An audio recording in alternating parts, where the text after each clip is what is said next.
आगे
तो सेक्शन है तो कसा दिसणार आहे ते पहिला आपण बघू.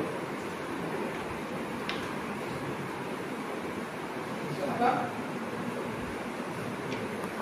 पहिले हे बनवताना पहिला आपण काय बघितलं की मला पहिला सुरुवात कशी आहे इथून मी सुरुवात केली आणि इथे एंडिंगला शेवट केली. हा जो पूर्ण एक सेक्शन आहे त्याला पहिला मोठा कार्ड घ्यायचा त्याला मी नाव कार्ड देतो. बरोबर. त्याची हाईट विड्थ पॅडिंग जी काही सीएसएस प्रॉपर्टी आहे त्या सगळ्यांचा देऊन ठेवतो.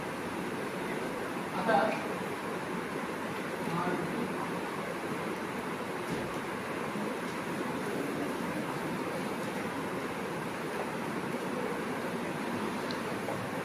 तुम्ही सेंटर जो लेफ्टला गेलो तर मी तिथे कुठे डिस्प्ले सेंटर किंवा असं काही लिहिलं नाही.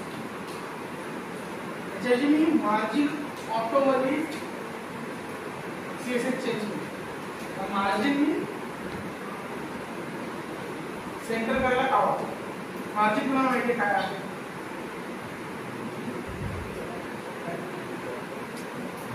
लेफ्ट मार्जिन राइट मार्जिन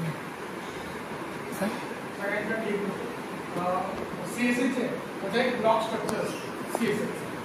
बरोबर.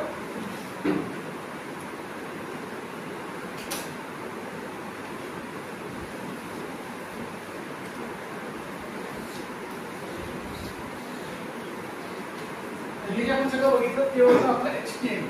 आता आपण सुरू केलं पहिलं सीएसएस. जसं एचटीएमएलचे स्ट्रक्चर असतं सेम सीएसएसचं स्ट्रक्चर असतं. प्रत्येक गोष्टीला सीएसएसचं त्याचं स्ट्रक्चर अप्लाय होतं. ओके. सो हा आपला एलिमेंट आहे मेन. समजा इथे नाव येतो स्विच. तर हा आपला मेन एलिमेंट आहे. हा जो आहे स्विच हा झाला माझा ऑब्जेक्ट याच्यावरती सीएसएस काम होणार आहे. आता त्या सीएसएसचा किंवा हा एरिया आहे आणि इथे ठीक आहे main outer line. Outer line मधून हा जो काही एरिया आहे ती झाली पॅडिंग. म्हणजे काय ऑब्जेक्ट आणि बॉर्डरच्या मधली जी काय ती पॅडिंग डिपेंड आहे. आणि बॉर्डर त्याच्या बाहेर जी काही गॅप आहे एंड पॅडिंग तो असतो मार्जिन. जेव्हा आपण एखाद्या गोष्ट म्हणतो की margin left right top bottom display असे होतं. आपण बोलतो left right top bottom display होतो ना लेफ्ट टॉप राईट बॉटम अशी आपल्याला लिहायची असते. म्हणजे लिहिताना आपण अशी लिहितो. ओके. सीएसएस लिहिताना पॅडिंगला पण आणि मार्जिनला पण. आपण इथे पॅडिंग आणि इथे मार्जिनला मी काय म्हणतो माझं जे हे आहे माझी आहे ती ऑटो. तर त्याला माहित नाही लेफ्ट पासून किती यायचे राईट पासून किती यायचे. त्याला डिफॉल्ट डायरेक्ट इकडे 50% इकडे 50% सोडतो. त्याला म्हणजे आणतो जोपर्यंत त्याला व्हॅल्यू दिली नाही.